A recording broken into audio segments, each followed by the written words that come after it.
Hi there, my name is Jennifer Bailey. I'm a realtor for Vero Dream Homes at Dale Sorensen Real Estate here in sunny Vero Beach, Florida.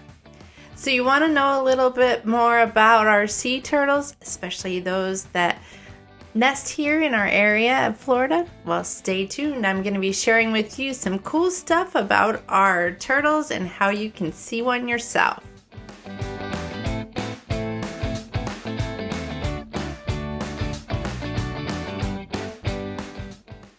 Hi, Jennifer Bailey here. I'm a realtor for Vero Dream Homes at Dale Sorensen Real Estate.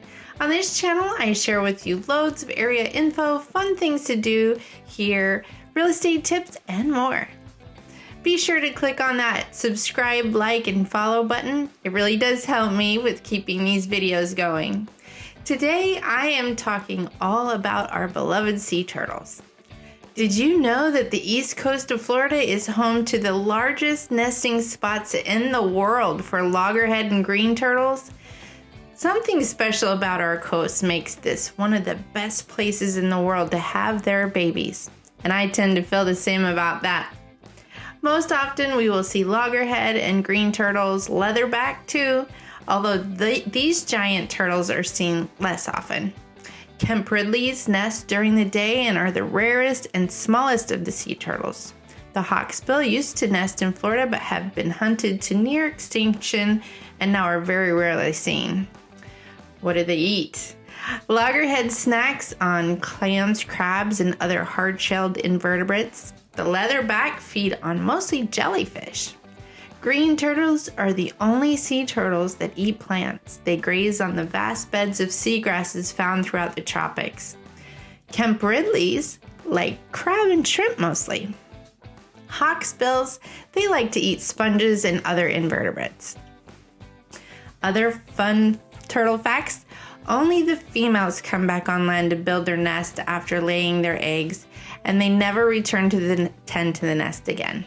The females can lay 80 to 120 eggs each time they nest and can come up a few times during the nesting season to lay multiple times. Only about 1 in 1,000 baby sea turtles ever survive to adulthood. There's lots of predators and dangers facing the sea turtles. Incubation takes about 60 days. Temperature, though, has a lot to do with how fast the embryos develop and can cover a broad range. Hotter sand, the faster the embryos will develop. Also, cooler sand tends to produce more males, with warmer sand producing a higher ratio of females. So, the sands help determine the sex of the turtles. Interesting.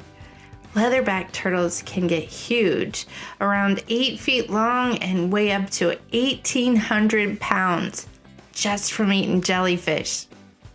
There's some serious threats to the sea turtles, and much of it's caused by us humans. Trash and plastics in the oceans that sea turtles try eating, which cannot be digested.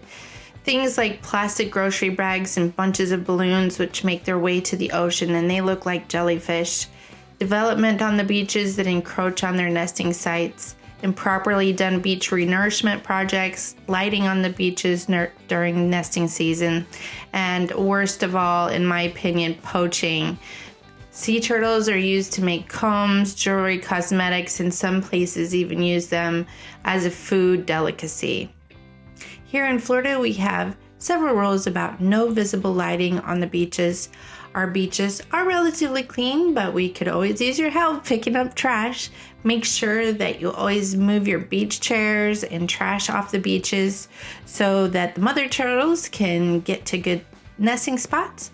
Don't ever harass the nests, and if you see baby turtles, mothers, don't touch them. If you see a baby turtle who's stuck going the wrong direction, you might simply turn it around so it can make its way to the ocean. But for the most part, just keep your distance and let nature do its thing. If you live here or are visiting the area during nesting season in June or July, make sure you plan to go on a turtle walk. The tour is usually very late, 9 to 1 in the morning. There's no photography to keep those turtles from being scared and seeing the lights. Going on one of these guided tours is truly a magical experience. I went on one recently and got to meet Emmy, the loggerhead sea turtle. She worked very hard to build a perfect nest to fill full of eggs. This experience for me was far better than I imagined. Be sure to look up one of these great programs, Friends of Sebastian Inlet State Park.org or marinelife.org for more information and to get booked for one of those sea turtle walks. There's many ways you can help the sea turtles, even adopt one. Hope you get a chance to see your own Emmy. If you've done this before or adopted a sea turtle, tell me all about it in those comments below.